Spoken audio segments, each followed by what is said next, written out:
Akhirnya setelah menunggu lumayan lama, HP termahal yang saya beli tahun ini akhirnya datang. HP apa itu? Harusnya kalian udah pada tahu lah ya, karena ini baru di launching beberapa bulan yang lalu dan ya baru datang. Langsung aja deh kita unboxing.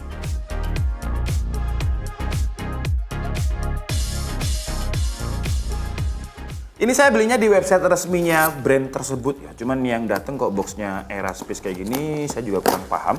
Ya, HP-nya apa? Coba kalian lihat nih. Nah, ini HP-nya. Karena dia datangnya telat banget, makanya judulnya saya clickbait. Akhirnya HP termahal yang saya beli udah dateng ya. Karena ya resikonya di Malang pasti kayak gini. Kalau beli apapun pasti ya itu nggak ada apa-apa lagi nih.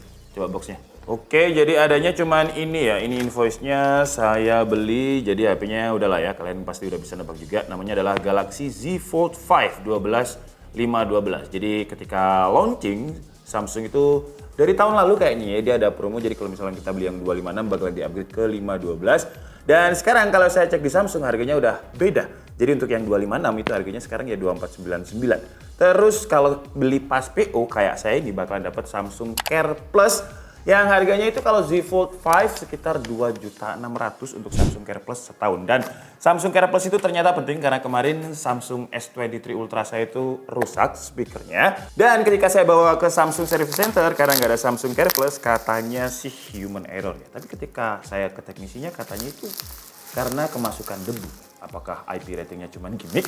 Nantilah itu bakalan saya bikin video terpisah tentang Samsung yang saya masukin ke Service Center. Dan sekarang langsung aja kita unboxing si HP termahal yang saya beli ya. Kita buka pelan-pelan ya, kita coba apakah dia bisa tidak rusak. Ternyata tidak bisa ya. Ya, sealnya ini pinter sih Samsung bikinnya. Jadi kalau misalkan ada penjual yang bilang, wah dibuka segelnya pasti udah pernah dibuka. Ya apa sih ngomongku? Jadi kalau ada penjual yang bilang segelnya belum pernah kebuka tapi sealnya ini kebuka, ya udah pasti bohong lah. Ya nggak bisa. Kalau iPhone saya masih bisa, triknya itu biar green pill-nya nggak rusak. Tapi kalau Samsung ternyata nggak bisa, ya udahlah ya kita losin aja. Tapi kita buka satu aja, jadi minimal maksimal ya ininya nggak kebuka. Cuman satu aja sealnya. Jadi bukanya harusnya kayak gini. Nah, wow, dan ini adalah isinya ya. Isinya ada apa aja di sini? Di sini nggak ada apa-apa. Di bagian ini, ya ini kayaknya ada perkitapan. Coba kita lihat. Wow, masih dapat kabel untungnya ya. Kabel USB Type-C to Type-C, terus ada SIM ejector, dan ada paperbook garansi resmi. Kita buka pelan-pelan aja guys, biar plastiknya nggak rusak. Jadi kalau misalkan nanti saya pengen jual lagi, itu harganya nggak terlalu turun lah. Sets. Nah, dan ini adalah Z Fold 5. Yang sebenarnya kalau saya lihat dari beberapa website review sih, upgrade-nya nggak terlalu banyak. Ya, jadi kalau Z Fold 4 itu dulu nggak bisa tertutup rapat, jadi masih ada gap.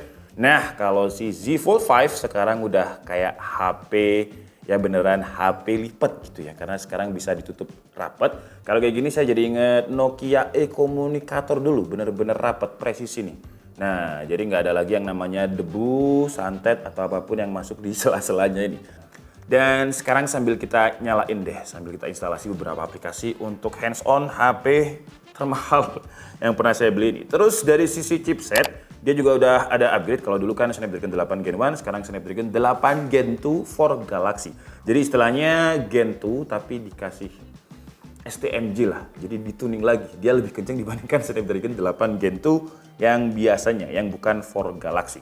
Sambil kita nunggu booting untuk aktivasi, kita coba lihat di sini ada SIM tray, di bagian atasnya ada speaker, ada 1, 2, 3, mic-nya ada 3, dan 1, 2, 3, 4, Wi-Fi antena ya. Ada Wi-Fi lagi di sini, ada volume up and down, dan ada tombol power. Di sini ada Type-C, lubang mic lagi, Wi-Fi-nya rata banget ya. Dan katanya Samsung itu bakalan bikin tablet foldable juga, tapi kita tunggu aja lah ya, kalau untuk itu masih rumor. Terus kalau dari belakang, bingkai kameranya ini sekarang berbeda. Kalau dulu LED flashnya itu ikut di bingkainya, di bagian bawah sini, di Z Fold 5 enggak. Jadi kelihatan lebih simple aja. Kalau untuk spesifikasi layar sebenarnya masih sama dengan Z Fold 4 tahun lalu, tapi kalau kita ngomongin aspek rasio, si Z Fold 5 ini terlihat lebih tipis. Karena memang ketika saya cek di GSM Arena untuk screen to body rasionya, yang Z Fold 5 ini 91, sekian persen, sementara Z Fold 4 itu 90%. Proteksinya yang sekarang udah pakai Corning Gorilla Glass Victus 2, kalau yang dulu itu Corning Gorilla Glass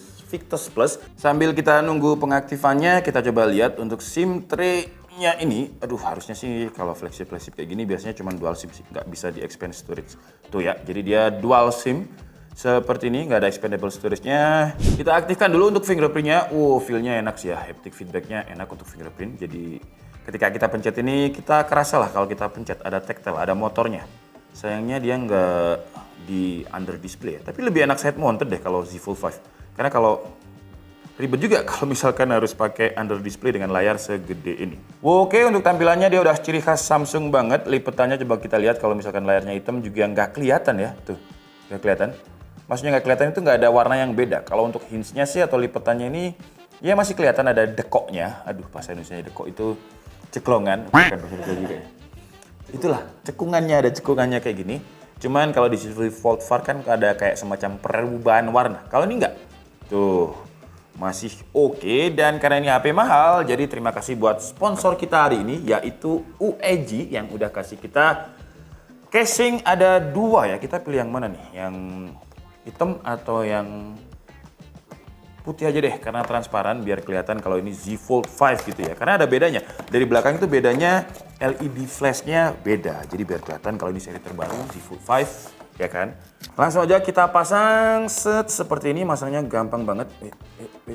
Oke, jadi si Galaxy Z Fold 5-nya udah selesai kita instalasi untuk hands on, dan kalau kalian lihat baju saya sekarang ganti karena kemarin mati lampu, jadi kita shoot ulang. Dan sekarang langsung aja mungkin kita cobain ya HP termahal yang pernah saya beli untuk tahun ini. Kita coba lihat untuk Antutunya yang versi retail ini dapatnya berapa. Wah, ini sih skornya kenceng banget sih. Di Antutu 10 dia dapat skor itu 1.500.000, gila gak? Terus kita coba lihat di Geekbench 6-nya dia dapat skor segini untuk CPU-nya, GPU-nya, OpenCL-nya dapat skor segini. Dan yang saya suka dari Snapdragon 8 Gen 2, selain dia kenceng tapi performanya itu selalu stabil.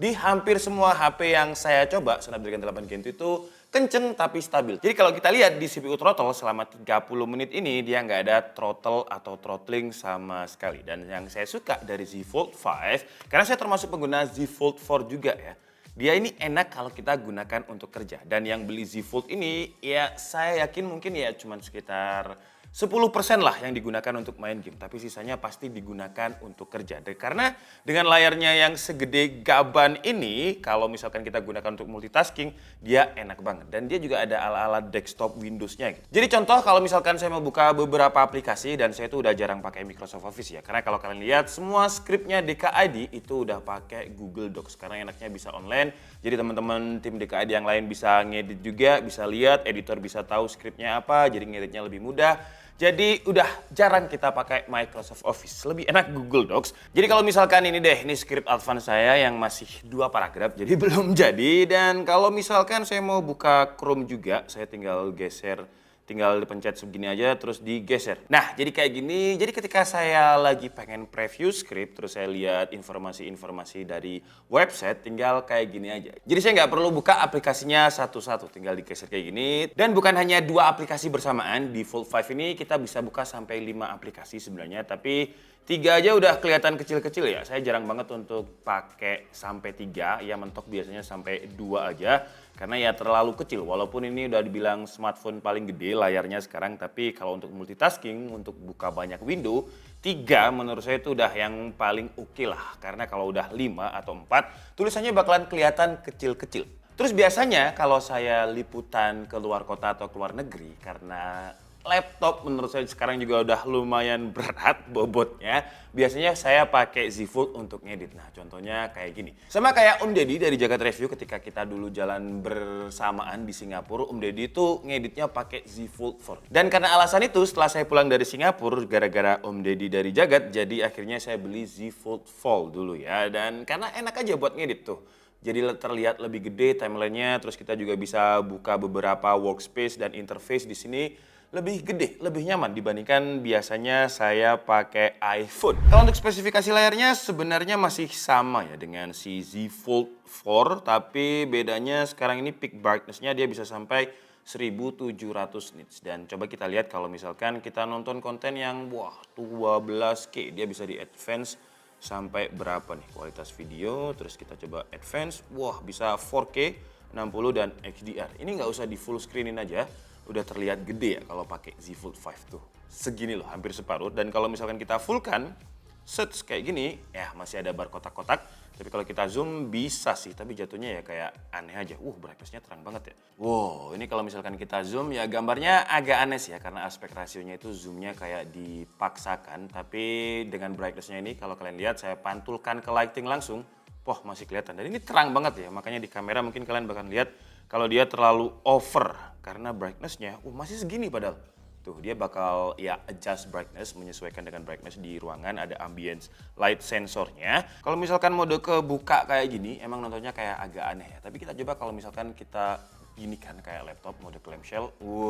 Wait. Nah, kayak gini. Terus kita coba zoom, nah masih tetap aja ya, masih kurang enak, jadi nggak usah dipakai mode full screen-nya, kayak gini aja udah nyaman. Ini kalau misalkan kita zoom di mode ini, dia nggak bisa. Di mode itu tadi ya, di mode clamshell-nya nggak bisa kayak gitu. Dan di bagian bawahnya ketika pakai mode ini dia langsung kayak jadi joystick gitu ya. Jadi kita bisa next, forward, pause, dan juga fast forward 10 detik kayak gini. Tapi ya tergantung kontennya, yang aspek rasionya 16:9 itu bakalan kepotong kayak gini. Dan ini nggak bisa kita zoom ketika kita pakai mode clamshell kayak gini. Terus kalau misalkan kita tutup dan kita coba pakai second screen-nya aja, juga masih enak loh ya, gila. Second screen-nya juga masih sangat bagus. Nggak ada upgrade dari Z Fold 4 ke Z Fold 5, untuk second screen juga masih sama, cuman proteksinya tadi aja. Sekarang kita coba untuk main game lah, dikit aja, karena saya yakin dari 90% yang beli Z Fold bakalan jarang main games ya, karena Z Fold ini menurut saya adalah HP bisnis. Kita coba untuk main Mobile Legends. Kalau untuk main Mobile Legends di home screen-nya aja, jangan klasik deh. Kita coba di Brawl aja sebentar. Ini coba kita bandingkan udah jauh ya. Jadi kalau di Z Fold 5 itu di bagian ini udah ke zoom out sih, kelihatan sih ya. Tuh. Jadi kita dapat ekstra rumput di sini rumputnya nggak kelihatan. Terus di atas juga api unggunnya ini nggak kelihatan. Dan terakhir mungkin kita bahas kameranya. Sebenarnya kalau kameranya itu kalau saya lihat sebenarnya kameranya itu nggak ada upgrade dari seri sebelumnya. Tapi biasanya chipset itu mempengaruhi. Jadi Snapdragon 8 Gen 1 dan Snapdragon 8 Gen 2 walaupun sensor kameranya sama, tapi karena chipsetnya beda biasanya bakal berbeda. Tapi coba kita lihat, ini kalau misalkan kita pakai selfie kamera yang ada di dalam layarnya, biasa aja sih kualitasnya. Tapi siapa yang juga yang mau selfie kayak gini ya, repot. Tuh, mungkin ini bisa digunakan kalau kita lagi Zoom meeting atau apa, kameranya yang di sini ya kamera tambahan lah, nice to have. Tapi kalau misalkan pengen kamera yang bener-bener selfie yang bagus, kita bisa pakai kamera depannya yang ini nih guys. Nah, kalau kameranya yang ini dia lebih proper dan lebih bagus. Bisa pakai nge-wide juga, jadi tinggal dipencet yang ini. Kualitasnya oke sih, dan kalau dipencet haptic motor feedbacknya juga bagus. Sekarang kita coba untuk foto yang ini sebentar, coba kita lihat hasilnya. Ini kita pakai second screen-nya aja udah bagus hasilnya. Dan kalau mau lebih gede tinggal lihatnya kayak gini aja sih. Gila, ini enak banget. Oke, jadi ini adalah kualitas kamera belakang dari Z Fold 5. Nggak saya pegangi, ini saya taruh di raknya. Ini tokonya apa namanya? Nggak usah disebut lah ya, karena saya nggak DMS juga. Kira-kira seperti ini untuk kualitasnya. Kenapa saya shoot di sini? Karena warna-warna di belakangnya bagus. Jadi ada warna kuning, orange, merah, RGB lah. Jadi coba kita lihat kalau misalkan kita shoot warna-warna di videonya ini, apakah seperti biasanya Samsung yang bakalan saturasinya itu kayak digeser ke kanan, lebih oversaturated di video, kira-kira seperti ini untuk kamera belakangnya ya. Dan sekarang kita coba untuk kamera depannya kayak gimana di angle yang sama. Jadi ini untuk kameranya yang di bagian kalau misalkan dia kebuka, jadi kameranya Samsung ini konfigurasinya dia ada banyak, ada main kamera, terus juga ada selfie kamera, dan ada kamera yang di dalam layarnya. Itu kira-kira kayak gini. Masih bagusan main kameranya tadi ya kalau kita bandingkan. Ini saya sekalian sama belanja, karena istri saya itu kalau belanja lama, jadi sekalian saya review HP aja lah biar gak gabut. kira-kira seperti ini. Sekarang kita coba ke bagian selfie kameranya. Ini kalau kita pakai selfie kameranya, cuman memang angle-nya agak ke atas sedikit karena ketika kita pakai selfie kameranya, kalau misalkan terlalu 45 derajat, dia bakal langsung pindah screen ke main screen-nya. Jadi biar kita tetap bisa coba selfie kameranya, ya posisinya angle-nya agak naik ke atas sih. Lebih bagus ketimbang kamera yang di bagian dalamnya tadi. Tapi ya kalau saya sih prefer kamera utamanya ya, walaupun selfie kameranya ini menurut saya udah oke banget. Oke lah, jadi mungkin cukup segitu aja hands on dari Z Fold 5. Untuk reviewnya saya mau pakai dulu dia, kartu saya mau masukin ke SIM dulu mungkin sekitar 2 minggu atau seminggu lah. Nanti akan saya ceritakan pengalaman saya pakai Z Fold 5. Tapi dari first hands on saya nih, kalau misalkan kalian sekarang udah punya Z Fold 4, sebenarnya nggak perlu buru-buru upgrade ke Z Fold 5 karena upgrade-nya ini minor banget kalau dibandingin Flip. Flip itu kan upgrade-nya dari layar second screen-nya yang 1,9 inch ke yang lebih gede ini ya. Kalau Z Fold 5 gak terlalu gimana upgrade-nya karena cuman upgrade dari sisi proteksi. Dia pakai Corning Gorilla Glass Victus 2, terus chipsetnya juga pakai Snapdragon 8 Gen 2 yang kalau kita bandingkan dengan Snapdragon 8 Gen 1 di HP Flip, bukan HP gaming, sebenarnya Snapdragon 8 Gen 1 di Z Fold 4 pun kita gunakan untuk aplikasi yang hit sekarang, aplikasi gede-gede berat-berat sekarang, itu juga masih sanggup. Walaupun kalau secara efisiensi saya lebih suka Snapdragon 8 Gen 2 karena dia performanya kencang, stabil, yang bikin baterainya jadi lebih awet. Tapi kalau kalian nggak masalah dengan itu, terus kalian juga nggak masalah dengan hinge Z Fold 4 kalian yang nggak terlalu rapat, ya menurut saya nggak usah terburu-buru upgrade sih. Tapi kalau misalkan sekarang belum punya Z Fold 4, mungkin masih di Z Fold 3, nggak usah upgrade ke Z Fold 4, langsung aja naik ke Z Fold 5. Karena sebenarnya tahun ini Z Fold 5 menurut saya kayak ya sekedar penyempurnaan dari Z Fold 5 yang dulu. Dan selain di Flip, Fold-nya sekarang Samsung menurut saya udah bikin standar baru lah untuk HP Flip dan juga Fold. Kayaknya kalau di Indonesia yang masih merajai Samsung deh. Belum ada lagi yang saya lihat yang bisa menyaingi Samsung. Saya Dika Stebri and see you on the next video. Bye-bye.